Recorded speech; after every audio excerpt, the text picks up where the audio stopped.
check out this morel mushroom. Pretty cool. I've got a bunch of beautiful morchella, true morels that I harvested in the mountains of California.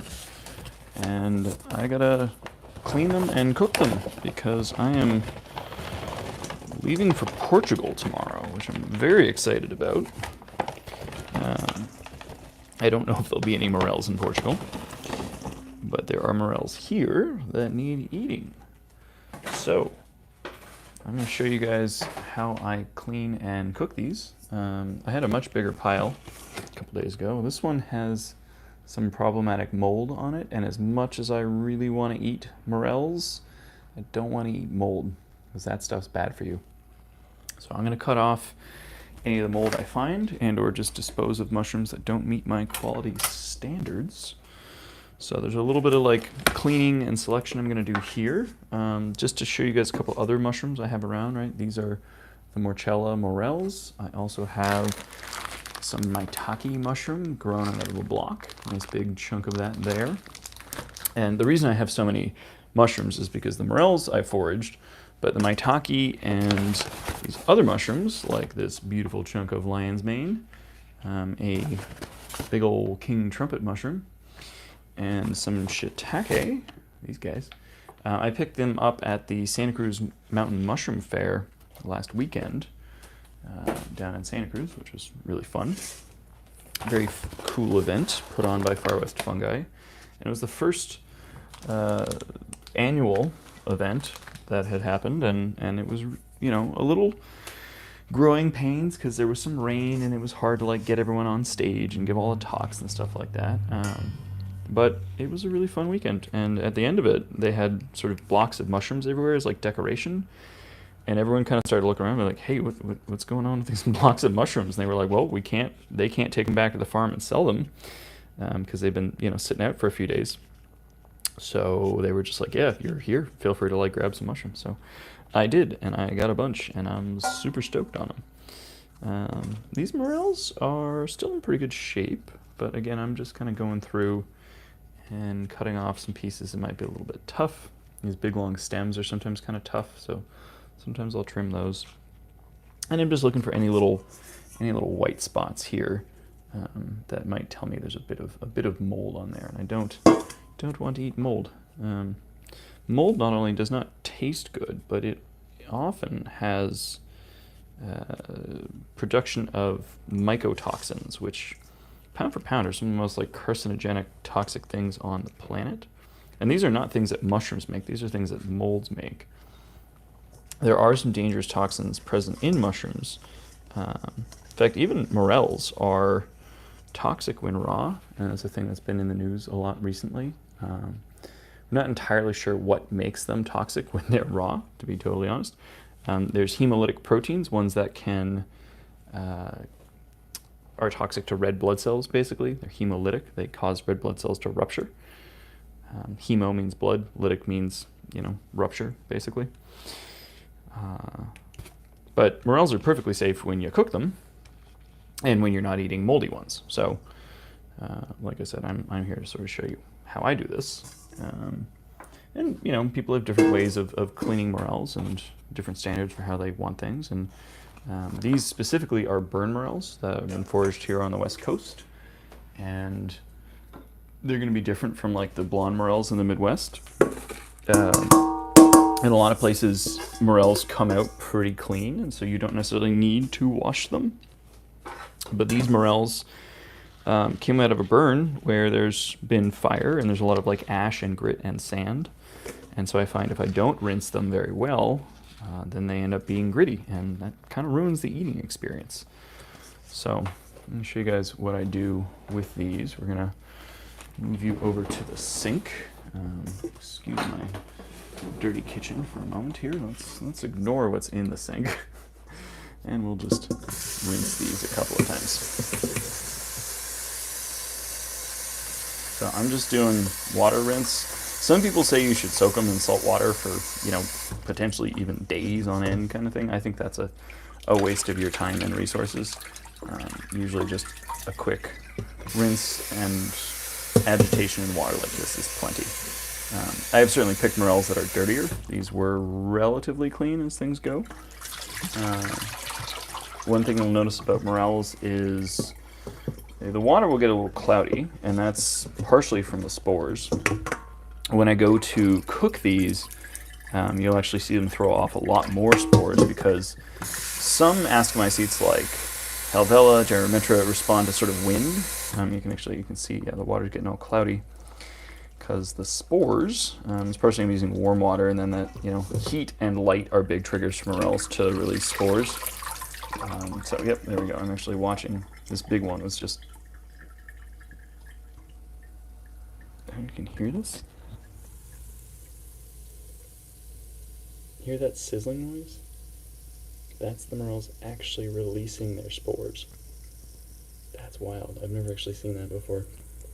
I've seen them give off spores, but like the noise. That's so cool. Ooh. Yeah, so these things are sizzling, making a little bit of noise because they're popping out their spores. So there we go. They're cleaned off. I think I'll get these cooking. I'm trying to decide if I want to put any other mushrooms in here. I think I might just I'm going to take these morels up to my local pizza place and have them put them on a pizza for me. Super excited about that. But I think I'm just going to give them the rest of the mushrooms I have around as sort of a thank you for, doing this for me. It's really neat to have like a local business that's open to, receiving mushrooms from people and putting them on a pizza. It's just a thing I sort of figured out recently. And I'm still finding more and more sort of restaurants in Napa where I can like take my excess mushrooms, bring them in and have them, integrate them into my food. Because it's just really neat. There's a great novelty to just sort of showing up at a restaurant and be like, hey, will you like make food with these mushrooms? Because like I can cook mushrooms all day long. I love cooking mushrooms, but sometimes you're like, I'm lazy, or I just like want to get a thing that someone else is cooking, someone else is doing the cleanup. So it's awesome to have a resource like that nearby. The place I'm going to is called Rutherford Pizza. And it's close to my house here in Napa, and they make really good pizza. They're a nice like family business. You always see the kids in there, I see the mom in there. So I'm gonna take you guys over to the stove, and I'm gonna turn my pan on here. Rightio. So I'm gonna just swing you back over here, and we're gonna dump our morels in. That little bit of water, not important, because you notice there's no oil or butter here in the pan. I'm doing what's called a dry fry, and so this is really important to do with honestly most wild mushrooms, because wild mushrooms need to be washed. They are just inherently dirty. Mushrooms in general should be washed because they grow in dirt. So I wash my mushrooms. If I wanted to get these dry, I could put them in like a salad spinner and get some of the moisture off, but I don't care because I'm just going to cook them down.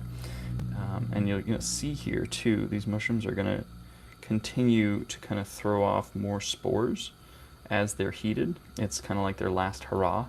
So as this cooks, you'll start to see like a white sheen around the pan, and that's the morels giving off their spores. You can sort of see it misting right now down in the pan. I don't think that's steam. I think those are actually morel spores. So morels are just trying to take one last shot at getting their spores out into the world.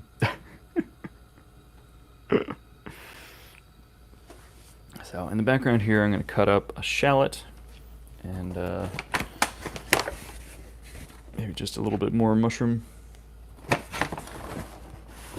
toss in there. Let's see, I have some smaller king trumpets. Maybe we'll do one king trumpet and some lion's mane in there too.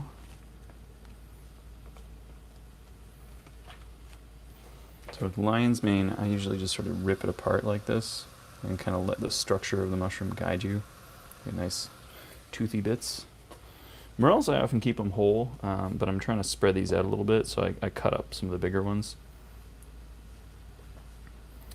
I'll put the mic over by the pan so you can listen to the noise of it cooking.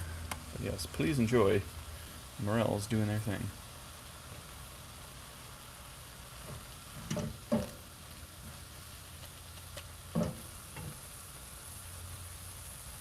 You can go with a little bit of salt there too.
So you see there's a lot of liquid in them.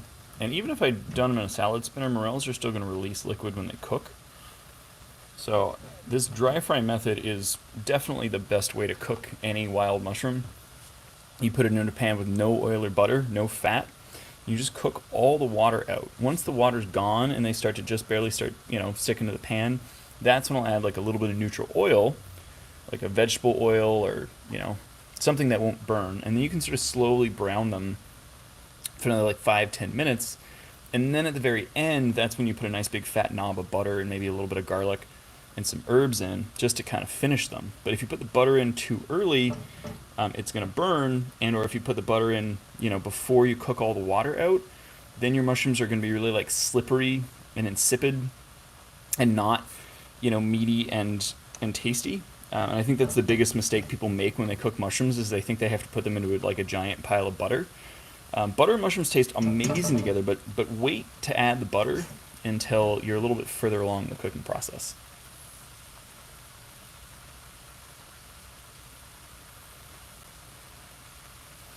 Someone's trolling the comments here because they said morels are delicious raw.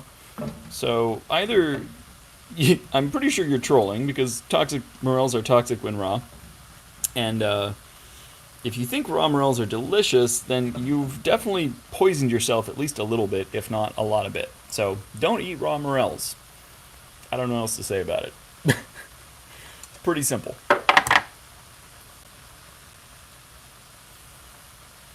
So these are getting close to cooking out the water. I got a little bit more to go there. So got them over about medium-high heat. Once the water's gone, I'm going to toss the other mushrooms in, let them brown for a second, and then I'm going to hit it with a nice big knob of butter and some shallot.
Okay, that water's cooked away. Let's squeeze a little bit more out, but it's pretty well cooked off.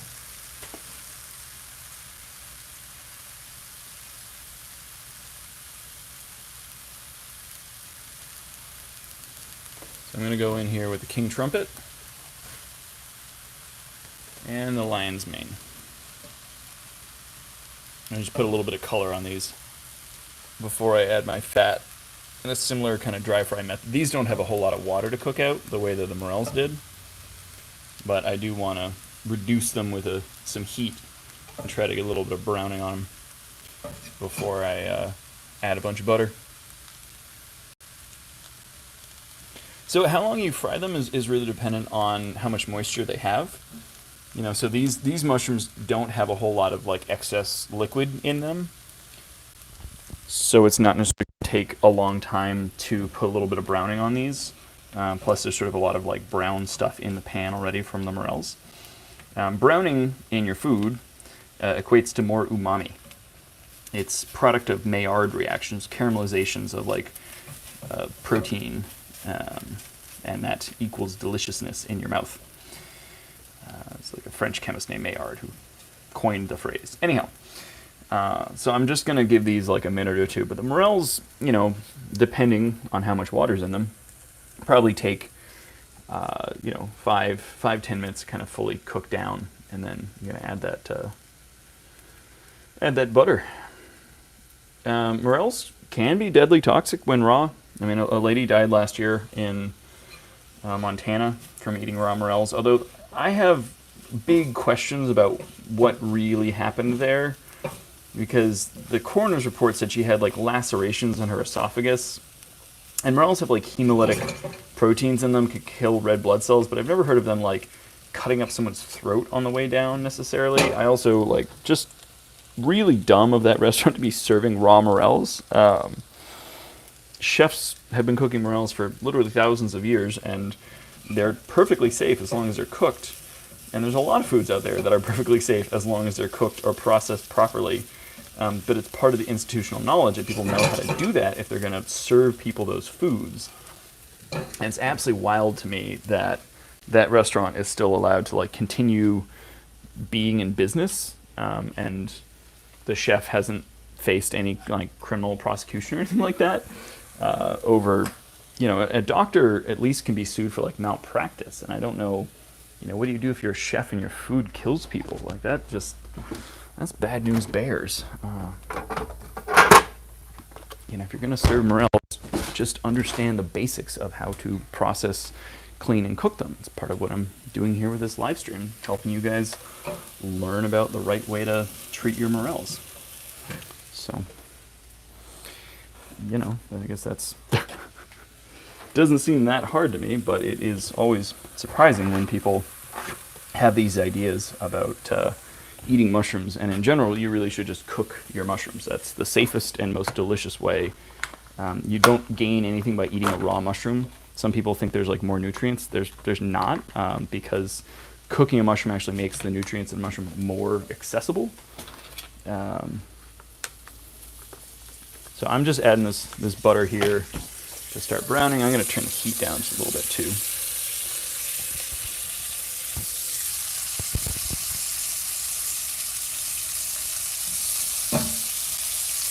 Okay, little more salt there. I'm going to go grab some herbs from outside. So keep an eye on this. Make sure it doesn't burn.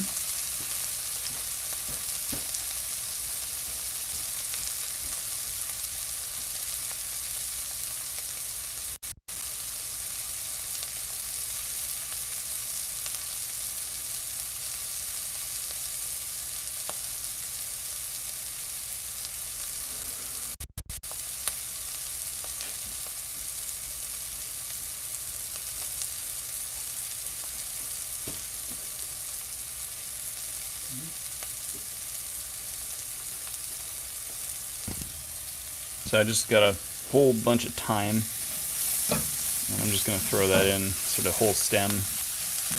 I'll pull it out before I go to eat it, but I want to sort of infuse these mushrooms here with a good bit of thyme. And I'm going to go just until I get a little bit of color on the shallots. And I'll probably hit this with a little bit of like a sherry or marsala cooking wine kind of thing to finish.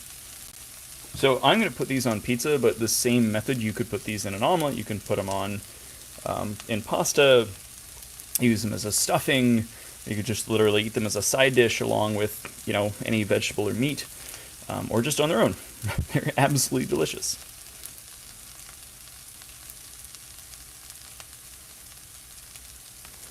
So, Jay Lynette, I don't know if you're still on here, but you asked. I've never studied mycology. I don't have a degree in mycology. I have a degree in biochemistry.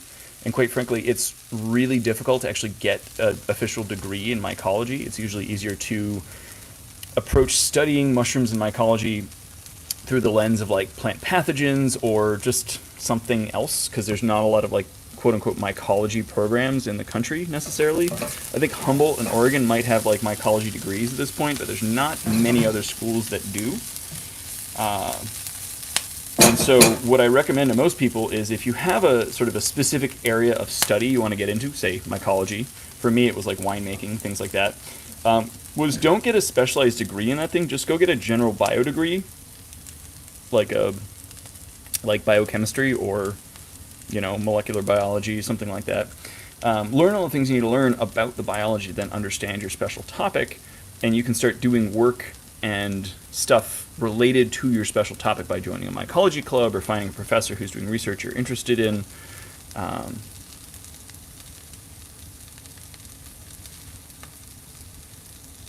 Yeah, that was the advice I got, was like get a general degree and then study what you're interested in, and that's what I did, and it panned out much better.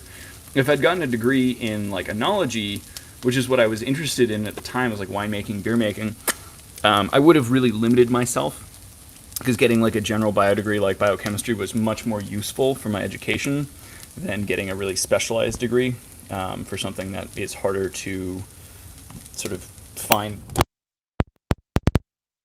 Sorry, I dropped the mic. Yeah, it's harder to find work for something like mycology. Sorry, I'm trying to adjust the phone here. It's getting too hot sitting over the pan. Okay. There we go. This is good. These look great. I'm going to grab my sweet cooking wine and just give this a really quick little deglaze, and then we're pretty much good to go. What do I cook the most? Probably mushrooms.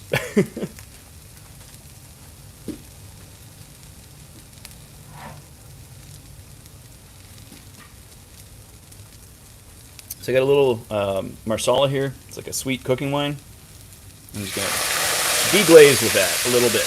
It adds a little acid, a little sugar, helps pick up all the little brown bits off the bottom of the pan. Make sure it's all fully cooked. Ooh, morel mushroom soup. That sounds great. Awesome, Jaylenette. Congrats. Yeah, stick with it. You can always make any degree fit what you want to do later in life, but just focus on getting the training and teaching your brain how to learn right now, because believe it or not, everything I learned about mushrooms I learned on my own. None of it was in school. Everything I learned in school was like biochemical pathways and ecology and things that have been related to my study of mushrooms, but everything I've learned about mushrooms I've done out of school, just on my own.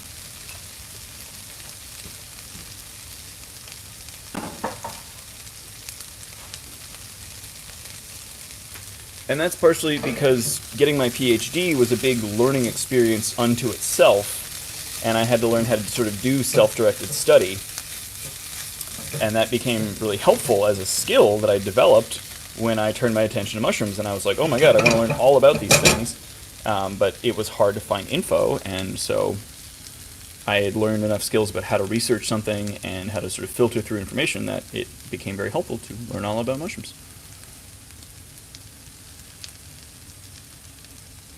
I've talked about beer on my podcast, Northern Girl Hobbies. If you check out, I don't remember the episode, but I do talk all about beer because home brewing is kind of what got me started on fungi in college, and got me into yeast, which eventually led me to mushrooms.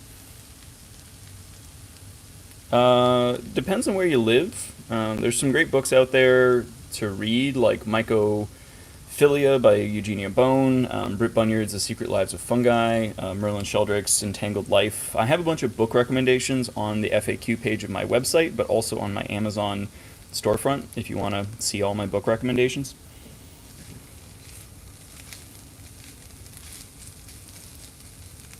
these are Dunzo. They look fantastic, and I'm so excited to eat them. Heck yes, look at that. I wish you guys could smell it. It smells so good. It's just like savory mushrooms and herbs, a little bit of that like caramelized allium from the shallot that's in there. Just spectacular, spectacular mushrooms. So, anyhow, I'm gonna roll up to Rutherford Pizza and be like, yo, can you put these on a pizza for me? And hopefully they will be like, heck yeah, bro. So, yeah. I'll give you guys one more look at the maitake I have over here, because it's pretty cool. And the phone needs to be away from the stove, because it's too hot. Yeah. Check out that nice chunk of maitake. We got a lion's mane here, too, that you can see. That's pretty cool. And a big old king trumpet. Let me give this a little tap for you guys. Nice. Tap the lion's mane too. Taps aren't quite as good. Cool though.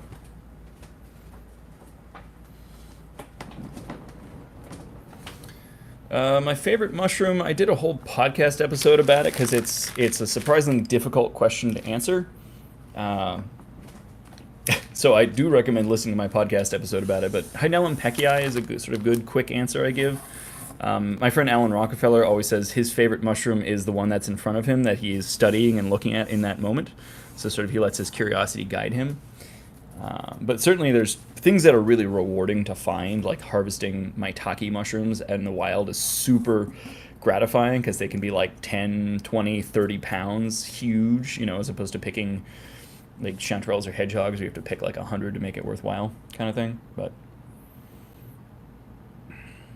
anyhow, I'm going to take off, but thank you guys for hanging out. I haven't done a whole lot of live streaming on YouTube, but I think I'll do more. It's nice to have some people watching and get some good questions. So thank you for being here. If you want to learn more from me, check out my website, fastingbyfungi.com. You can check out my podcast here on YouTube. And at least for the near future, it's still on streaming services, although I think it will get taken down at some point. So the episodes all live here on YouTube. There's a bunch on my Patreon as well. You can support me via Patreon. If you want me to write up recipes, I'll do it there. I also have cool merch on my website. So if you want an awesome mushroom t-shirt, go check out my website. Yeah. Be well, guys. I'll see you later. Adios.